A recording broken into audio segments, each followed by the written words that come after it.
Now, the US enters day 3 of its partial shutdown, and many views have been put forward on how the country is now viewed. South Africa also has gone through a tough time, and Arabile Gumede caught up with Sir Richard Branson on how the world views our country. I think that the world looks at South Africa with envy, actually. I think, thanks to, I would say, Nelson Mandela and Archbishop Tutu. I think, the way, they managed to embrace the people who had been their enemies at one stage and unite the country, I think it's an example to everybody in the world as an example of forgiveness, South Africa is by no means perfect, but then in the last 5 years most countries in the world have struggled, in an enormous way. When you think that Portugal has 50% unemployment amongst young people, Spain, I don't know, nearly 50% unemployment amongst young people. So the problems are all over the world, there's obviously work to be done. With Virgin, we're trying to expand in South Africa to create more jobs. We're trying to help through the Branson School of Entrepreneurship train young Africans to become entrepreneurs and create jobs.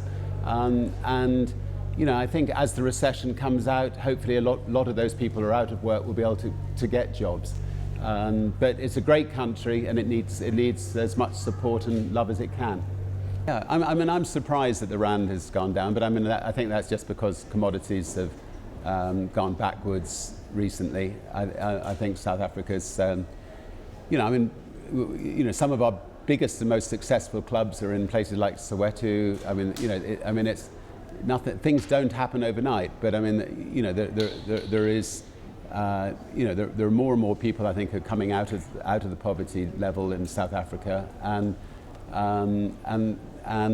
we're opening big, successful clubs in the townships, and I think that's an indication that things are, that slowly but surely that more and more people are managing to stand on their own 2 feet.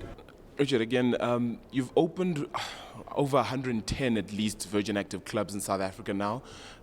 However, you did pull Virgin Active out of Kenya. Is there anywhere on the African continent where you're looking to expand the Virgin Active brand? And is there anything further in terms of investments in Africa that you're looking at? Yes, Namibia we're open in. We're seriously looking at Kenya, and I'm going to Kenya next month to show support for Kenya. Something that I dislike intensely is, if there's a terrorist attack in America, Brits will fly to America to show support. You don't get travel advisories not to fly to America after 9/11. If there's a terrorist attack in Kenya, suddenly there's, the government are foolish enough to put travel advisories up, and it does enormous damage to a country like Kenya. And terrorists can strike anywhere. I think it's very important that that we show solidarity with countries that have terrorist attacks. That people like myself travel to those countries and show, and meet the presidents, and as importantly, that companies like Virgin Active just get in there and set up businesses there.